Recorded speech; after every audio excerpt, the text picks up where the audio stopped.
जैसे कोई शरीर में विशेष रोग हो जाता है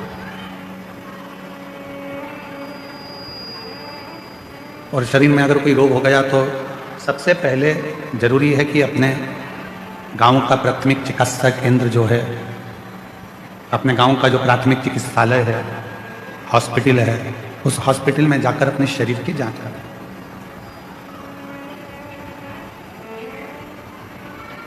अब हम क्या करते हैं कि पहले प्रयास करते हैं कि शरीर में रोग आ गया तो ऐसा लगता है कि किसी ने हम पर कुछ कर दिया।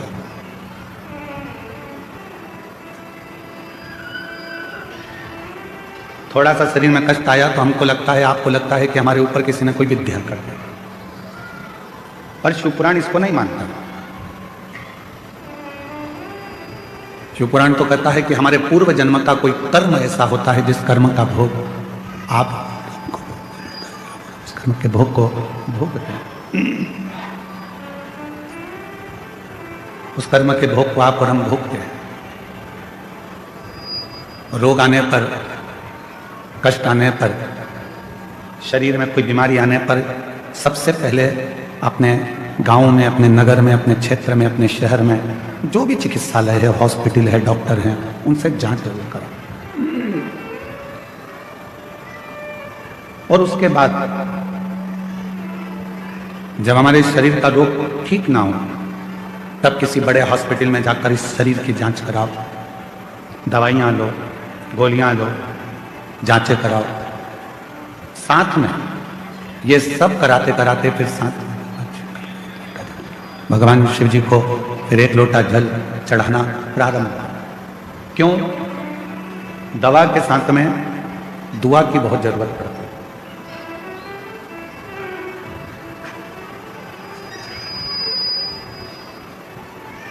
हम कोई कार्य कर रहे हैं और उस कार्य में अगर अड़चन आती है तो उसमें भगवान की दुआ हो, बुजुर्गों की, घर के बड़ों की, माता पिता की दुआ हमारे साथ लगे तो समझो कि हम उसमें सफल हो सकते हैं, हम उसमें सफलता धारण कर सकते हैं। दुआ चाहे वो माता पिता की हो, घर के बुजुर्गों की हो, घर के बड़ों की हो, या फिर हमारे कोई परिचित की क्यों नहीं, वो दुआ हमारे जीवन में हमें सफलता जरूर देती है, हमें सुख जरूर देती है। शिव महापुराण की कथा कहती है, भगवान शंकर का पवित्र चरित्र कहता है, शिव महापुराण की कथा वर्णन करती है, जब घर से निकलो दो काम जरूर कर निकलो। पहला, घर में जो भगवान का मंदिर है, घर में जो भगवान का देवी स्थान है, देवालय है, शिवालय है, उसको नमन करो, प्रणाम करो, विनय करो। दूसरा, घर से निकलते समय अपने घर का जो बुजुर्ग हैं, अपने घर के जो बड़े हैं, उनको नमन करो, उनको प्रणाम करो।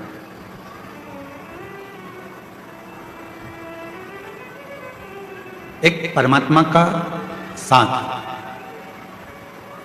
और दूसरा घर के बुजुर्गों का आशीर्वाद जब हमारे साथ चलता है तो निश्चित है उसका फल हमको मिलता जरूर है। कहीं विघ्न में हम पड़ रहे हों, कहीं विघ्न में हम गिर गए हों, पड़ गए हों, तो उस विघ्न से निकलने के लिए घर के बुजुर्गों का आशीर्वाद और महादेव की कृपा, ये दोनों ही हमारे लिए श्रेष्ठता देते हैं। दोनों। क्या करा?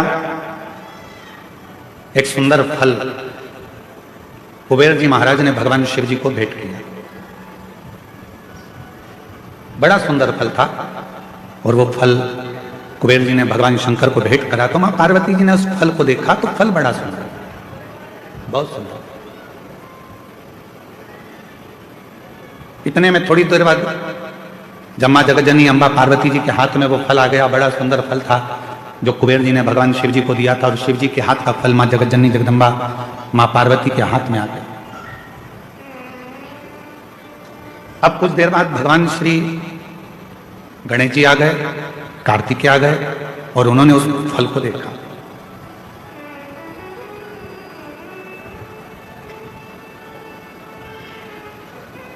अब इतना सुंदर फल था कि कार्तिकेय जी भी देखकर उसकी ओर थकित रह गए और भगवान श्री गणेश जी महाराज भी उसको देखकर थकित रहे।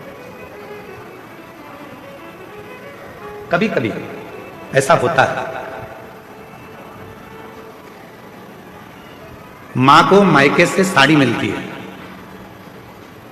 कभी कभी ऐसा होता है और मां को मायके से साड़ी मिलती है, वो साड़ी बहू को भी पसंद आ जाती है और बेटी को भी पसंद आ जाती है। अब थोड़ा चक्कर पड़ जाता है कि वो साड़ी जो मायके से मिली है वो मां को भी पसंद आ रही है और बेटी को भी, बहू को भी पसंद आ रही है।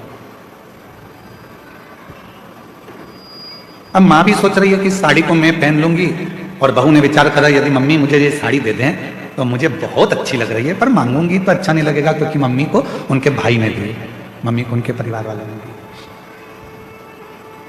पर फिर भी मन में भाव है कि ये साड़ी मुझे मिल जाए, ये साड़ी मुझे प्राप्त हो जाए। थोड़ी देर बाद बेटी ने उस साड़ी को देखा तो बेटी के मन में भी भाव आ गया कि ये साड़ी मुझे मिल जाए तो अच्छा, इतनी सुंदर साड़ी है, ये साड़ी मैं पहनूं तो अच्छा। मां को साड़ी अच्छी लग रही है, बेटी को साड़ी अच्छी लग रही है, बहू को साड़ी अच्छी लग रही है। अब ऐसी स्थिति में बेटी भी खड़ी हो गई और बहू भी खड़ी हो गई और कहा मम्मी ये साड़ी हमको दे दो। तो अब सास करेगी क्या, मां करेगी क्या, बेटी को दूं कि बहू को दूं? बहू को दूंगी तो बेटी को बुरा लग जाएगा और बेटी को दूंगी तो बहू को बुरा लग जाएगा। संशय पड़ गया। उसी तरह फल अच्छा है, कुबेर जी ने दिया है, वो फल भगवान देवादिदेव महादेव के पास आ गया। भगवान शंकर जी ने वो फल पार्वती जी को दे दिया। पार्वती जी के हाथ में वो फल जो दिखा, उस फल को लेने की कामना श्री गणेश जी के मन में भी आ गई और षडानंद कार्तिकेय जी के मन में भी। दोनों के मन में यह भाव है कि यह फल हमें मिल जाए, यह फल हमें प्राप्त हो जाए। जो कार्तिकेय बाबा ने देखा और कार्तिकेय जी देखकर बोले कि इतना सुंदर फल है मां, ये फल आप मुझे दे दीजिए, बड़ा सुंदर फल, ये फल मुझे मिल जाए। थोड़ी देर बाद गणेश जी आए तो गणेश जी ने भी कह दिया कि ये फल मुझे मिल जाए। उसी समय भगवान शिव का ध्यान गया और भगवान शंकर ने उसी फल कह दिया जो पृथ्वी की परिक्रमा पहले कर आएगा, जो पृथ्वी की परिक्रमा पहले कर आएगा, यह फल उसी को दिया जाए। कभी कभी मेरी माताओं से निवेदन है, अगर साड़ी का चक्कर पड़ जाए कि बहू को दूं कि बेटी को दूं, तो कह देना 1 साल तक जो घर के पूरे बर्तन मांजे साड़ी उसी को दे देना।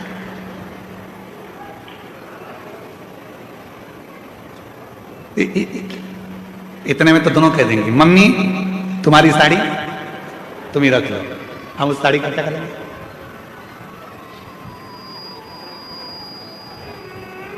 पर फल की लड़ाई थी। षडानंद कार्तिकेय जी भी परिक्रमा करने गए और भगवान श्री गणेश जी भी परिक्रमा करने गए। एक चूहे पर बैठ गए, गला पकड़ रहा बेटा माइक, एक चूहे पर बैठ गए और एक मोर पर बैठ गए और दोनों परिक्रमा करने के लिए चल गए। गणेश जी महाराज ने विचार करा कि ये परिक्रमा मैं कर आऊंगा, तब तक तो बहुत समय हो जाएगा और ये फल मेरे भाई को प्राप्त हो जाएगा। क्यों ना एक काम करूं, माता पिता की परिक्रमा लगा लेता हूं, उन्हीं के आसपास घूम लेता हूं, तो उसका जो फल है वो मुझे मिल जाए। गणेश जी ने माता पिता की परिक्रमा करी। गणेश जी माता पिता की परिक्रमा कर फल को प्राप्त कर लिए तो षडानंद कार्तिकेय जी महाराज लौट कर आए। उन्होंने देखा कि गणेश जी तो प्रथम गिनती में आ गए, माता पिता की परिक्रमा कर उनको फल भी मिल गया, पर मुझे तो कुछ प्राप्त ही नहीं।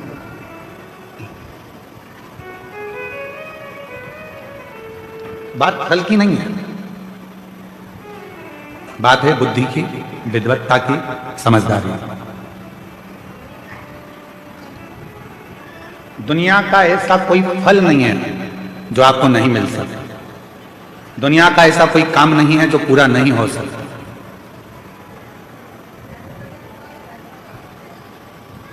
किसी प्रश्न को अगर लिखा जाता है तो उसका उत्तर जरूर होता है।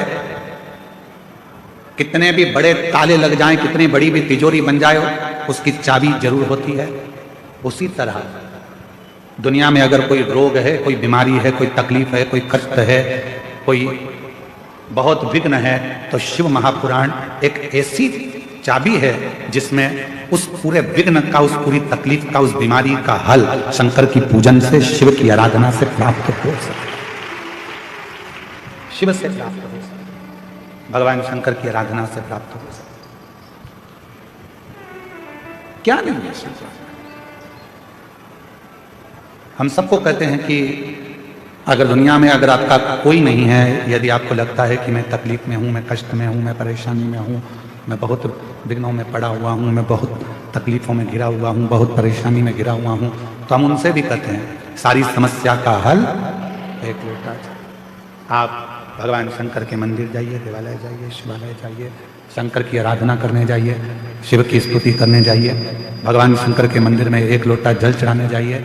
आपके जिंदगी के जितने दुख होंगे, जितनी तकलीफें होंगी, जितने कष्ट होंगे, वो मिटेंगे। एक बहुत सहजता की बात है, अपने घर की चाबी रोड पर चलने वाले व्यक्ति के हाथ में देकर आ जाते हो क्या?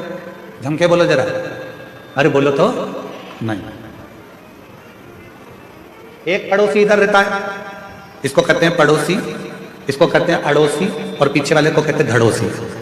ठीक है, एक इधर रह रहा है, एक उधर रह रहा है, एक पीछे रह रहा है। इससे भी पहचान है, इससे भी पहचान है, और उससे भी पहचान है। चाबी किसको देकर आते हो?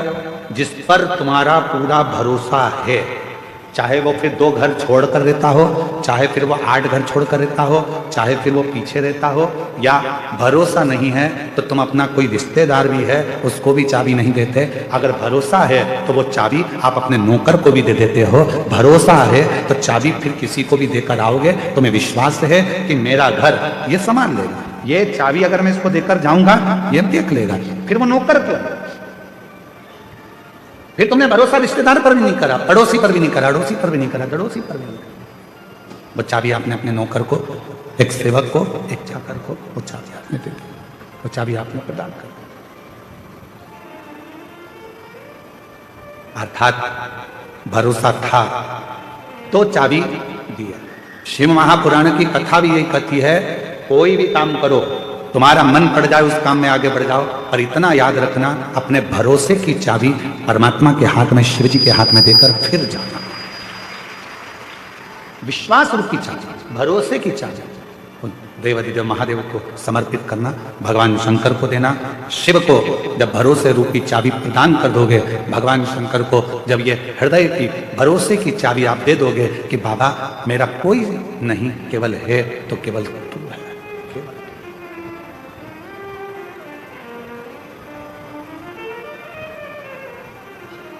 जब कोई नहीं आता भोलेनाथ आता है, जब कोई नहीं आता भोलेनाथ आता है, मेरे दुख के दिनों में वो मेरा काम आता है। महाराज जब दुनिया का कोई नहीं आएगा, कोई नहीं पहुंचेगा, तब मेरा देवाधिदेव महादेव, मेरा ओघड़दानी, मेरा शंभु, मेरा त्रिकालदर्शी, मेरा कैलाशी अविनाशी, जिस पर तुमने भरोसा किया है, जिस पर तुमने विश्वास किया है, जिस पर तुमने पूर्ण भरोसा किया है, वो शिव तुम्हारे साक्षी, वो शंकर तुम्हारी साक्षी।